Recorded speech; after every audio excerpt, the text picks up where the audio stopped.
मैं हूं आपकी टीचर मुबीना बारी और आप देख रहे हैं एफर्ट फॉर सक्सेस। मज़ीद वीडियोस और अपडेट के लिए आप हमारी वेबसाइट विजिट कर सकते हैं। उसके अलावा आप हमें हमारे फेसबुक पेज पर भी फॉलो कर सकते हैं। आज की इस क्लास में हम डाटा टैब में से ग्रुप ऑप्शन पे बात करेंगे। ग्रुप ऑप्शन से हम अपने डिफरेंट डाटा को डिफरेंट ग्रुप्स में तब्दील कर सकते हैं। जैसे अगर देखूं मेरे पास 2050, 2060, 2017 और स्क्रॉल डाउन करके नीचे आऊं तो 2080 का डाटा मौजूद है।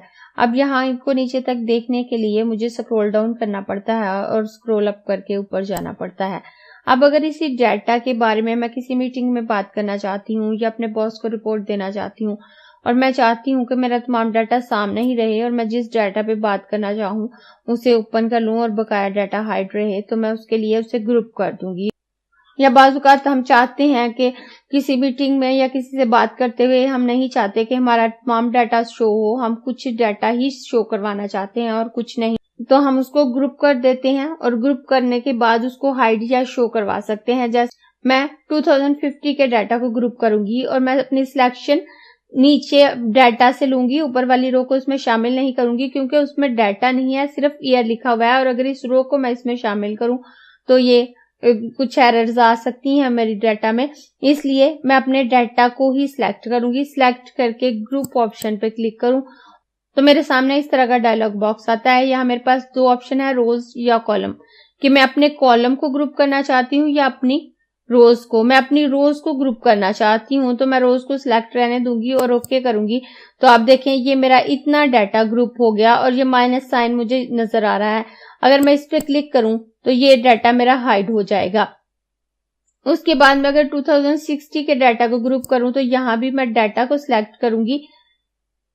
जिस रो में मेरा ईयर मौजूद है उसे मैं सिलेक्ट नहीं करूंगी क्योंकि उसमें डाटा नहीं है, सिर्फ एक सेल में वैल्यू मौजूद है, तो इसलिए मैं सिर्फ अपने डाटा को सिलेक्ट करूंगी। ग्रुप ऑप्शन पे क्लिक करूंगी, रोज सिलेक्ट रहने दूंगी, ओके करूंगी, तो ये भी एक ग्रुप हो गया। जब हम ग्रुप करते हैं तो वो हमारा डाटा एकदम से हाइड नहीं होता, बल्कि इतनी लाइन आ जाती है कि इतना डाटा हमारा एक ग्रुप है और नीचे ये माइनस साइन आ रहा होता है। जब हम इस पे क्लिक करते हैं तो ये प्लस में कन्वर्ट हो जाता है और हमारा डाटा हाइड हो जाता है। उसके बाद मैं 2017 के डाटा को सिलेक्ट करूंगी और सिलेक्ट करने के बाद मैं ग्रुप ऑप्शन पे क्लिक करूंगी, रोज सिलेक्ट रहने दूंगी और ओके करूंगी, तो मेरा ये डाटा भी ग्रुप हो जाएगा और माइनस पे क्लिक करूं तो ये हाइड हो जाएगा।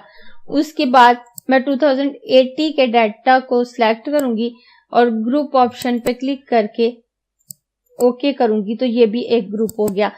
अब ये मेरे पास 4 ग्रुप मौजूद हैं लेकिन ये तमाम एक ही लग रहे हैं, तो मैं इनमें से 2 की फॉर्मेट कलर चेंज कर देती हूँ। मैं अपनी वो रो जिसमें 2050 लिखा हुआ है उसे सिलेक्ट करूंगी, होम मेन्यू में आऊंगी और यहाँ से मैं इसके कलर को चेंज कर देती हूँ। मैं इसको ये कलर दे देती हूँ और उसके बाद मैं अपनी 2070 वाली लाइन को सिलेक्ट करके इसे भी यही कलर दे देती हूँ। और उसके बाद अब अगर मैं इनको क्लोज करूं तो अब आप देखें ये अब वाज़ेह हो रहे हैं कि यहाँ मेरे पास 4 ग्रुप मौजूद हैं। एक में 2050 का डाटा है, एक में 2060 का डाटा है, एक में 2070 का और एक में 2080 का। इन तमाम डाटा को हम हाइड या शो कर सकते हैं। अगर हमने किसी एक डाटा पे बात करनी है तो हम उसको शो करवा सकते हैं। जैसे अगर मैं जस्ट 2060 के डाटा पे बात करूं तो मैं इस प्लस साइन पे क्लिक करूंगी तो 2060 का डाटा मेरे सामने आ जाएगा और मैं इस पे बात कर लूंगी और मेरा बकाया डाटा हाइड है। अब यही डाटा अगर मैं कॉलम वाइज ग्रुप करना चाहूं तो कर सकती हूं। मैं अपनी दूसरी शीट पे आती हूं। अब मैं अपनी दूसरी शीट पे आऊं तो यहाँ मेरे पास 3 ईयर का डाटा मौजूद है। अब यहाँ भी मुझे अपने डाटा को देखने के लिए स्क्रॉल की मदद से इसे इधर उधर मूव करना पड़ रहा है। अब इसके लिए मैं इस डाटा को भी ग्रुप कर सकती हूँ और मैं अपने इस डाटा को सिलेक्ट करूंगी। सिलेक्ट करने के बाद डाटा टैब में ग्रुप ऑप्शन पर क्लिक करूंगी और अब मुझे अपने डाटा को कॉलम वाइज ग्रुप करना है तो मैं कॉलम सिलेक्ट करके ओके करूंगी। तो आप देखें ये माइनस साइन आ गया। अब मैं इस पे क्लिक करूं तो मेरा ये डाटा ग्रुप में कन्वर्ट हो जाएगा। उसके बाद मैं अपने दूसरे डाटा की तरफ आती हूँ और इसे सिलेक्ट करूंगी और सिलेक्ट करने के बाद ग्रुप ऑप्शन पे आऊंगी। अब इसको भी कॉलम वाइज ग्रुप करूंगी और यहाँ पे ओके करूंगी तो मेरा ये दूसरा डाटा भी ग्रुप हो जाएगा। माइनस साइन पे क्लिक करूं तो ये हाइड हो जाता है। उसके बाद मैं अपने 2017 वाले डाटा को सिलेक्ट करके ग्रुप ऑप्शन पे क्लिक करूं। अब जब मैंने इन तीनों डाटा को ग्रुप किया है तो वो एक ही ग्रुप हो गए हैं। ऐसा क्यों हुआ है? अब देखिए मैं माइनस साइन पे क्लिक कर रही हूँ तो ये तीनों हाइड हो रहे हैं और जब मैं प्लस साइन पे क्लिक कर रही हूँ तो ये तीनों शो हो रहे हैं कि ये तीनों एक ग्रुप हो गए हैं, इसलिए कि इनके तमाम के कॉलम साथ साथ हैं। अगर हम जितने एरिया को ग्रुप करना चाहते हैं उसके अलावा बकाया एरिया के दरमियान एक खाली कॉलम या खाली रो का मौजूद होना जरूरी है। जैसे अगर मैं शीट 1 पे आऊं तो यहाँ हमने वो रोज जिसमें 2050 या 2060 या 2070 या 2080 लिखा हुआ था उनको खाली छोड़ दिया था, जबकि शीट 2 में इनके दरमियान कोई खाली सेल मौजूद नहीं है। तो मैं दोबारा इस ऑप्शन को समझाने के लिए इनको सिलेक्ट करूंगी और सिलेक्ट करने के बाद इनको अनग्रुप कर दूंगी। अब मैंने अपने डाटा को अनग्रुप कर लिया। अब मैं इनके दरमियान एक खाली कॉलम ऐड कर लेती हूँ। खाली कॉलम ऐड करने के लिए मैं होम मेन्यू पे आऊंगी, इंसर्ट ऑप्शन पे क्लिक करूंगी और यहाँ से इंसर्ट कॉलम से इसमें एक कॉलम ऐड कर दूंगी। अब मैंने अपने डाटा के दरमियान खाली कॉलम ऐड कर लिए हैं। अब मैं अपने इस डाटा को सिलेक्ट करूंगी, डाटा टैब में ग्रुप ऑप्शन पे क्लिक करूंगी, कॉलम सिलेक्ट करके ओके करूंगी तो ये मेरा एक ग्रुप हो गया। अब मैं इस पे क्लिक करूं तो ये प्लस आ गया, ये मेरा ग्रुप बन चुका है।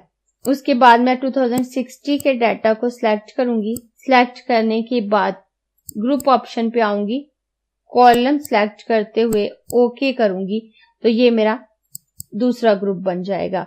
उसके बाद मैं अपने तीसरे ऑप्शन पे आऊंगी, ग्रुप ऑप्शन पे आऊंगी, कॉलम पे सिलेक्ट करके ओके करूंगी तो ये तीसरा ग्रुप बन गया। अब यहाँ देखें मेरे पास 3 ग्रुप शो हो रहे हैं। एक ग्रुप ये है 2070 का, एक ग्रुप ये है 2060 का, एक ग्रुप ये है 2050 का। अब इसमें से जिस ग्रुप पे मैं बात करना चाहूं मैं उस ग्रुप पे बात कर सकती हूँ और जिस ग्रुप पे बात ना करना चाहूं उसको हाइड रहने दे सकती हूँ। और अगर मैं इनको अनग्रुप करना चाहूं तो मैं अनग्रुप भी कर सकती हूँ।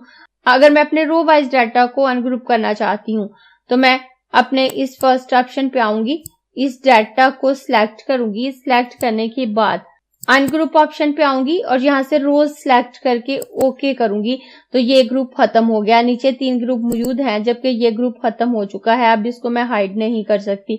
इस तरह से मैं नीचे वाले तमाम ऑप्शन को भी अनग्रुप कर सकती हूँ। उसके बाद मैं शीट 2 पे आऊंगी और अगर मैं 2017 वाले डाटा को अनग्रुप करना चाहती हूँ तो मैं इसको सिलेक्ट करूंगी। सिलेक्ट करने के बाद अनग्रुप पे आऊंगी और अब रोज नहीं कॉलम सिलेक्ट करूंगी क्योंकि यहाँ मैंने कॉलम वाइज ग्रुप किया है तो मैं कॉलम सिलेक्ट करके ओके करूंगी तो अब देखें यहाँ से वो लाइन माइनस या प्लस का साइन खत्म हो चुका है। अब यहाँ मेरे 2 ग्रुप मौजूद हैं जबकि 2017 का डाटा अनग्रुप हो चुका है। इस तरह हम किसी भी डाटा को रो वाइज या कॉलम वाइज ग्रुप कर सकते हैं और अनग्रुप ऑप्शन से उसे अनग्रुप कर सकते हैं। लेकिन ग्रुप करने के लिए जरूरी है कि अगर हम कॉलम वाइज ग्रुप कर रहे हैं तो उनके दरमियान खाली कॉलम मौजूद हो और अगर हमने रो वाइज ग्रुप करना है तो उनके दरमियान खाली रोज का मौजूद होना जरूरी है। नहीं तो हम जितने ग्रुप बनाएंगे वो उनको ऐड करता जाएगा और उन तमाम का एक ग्रुप बन जाएगा। अगर आपको ये क्लास पसंद आई है तो लाइक कीजिए, अपने दोस्तों के साथ शेयर भी कीजिए ताकि वो भी सीख सके। आप अपने क्वेश्चंस और व्यूज नीचे कमेंट बॉक्स में लिख सकते हैं और अगर आपने चैनल सब्सक्राइब नहीं किया तो प्लीज सब्सक्राइब कीजिए ताकि आपको आने वाली वीडियोस का नोटिफिकेशन फौरन से मिल सके।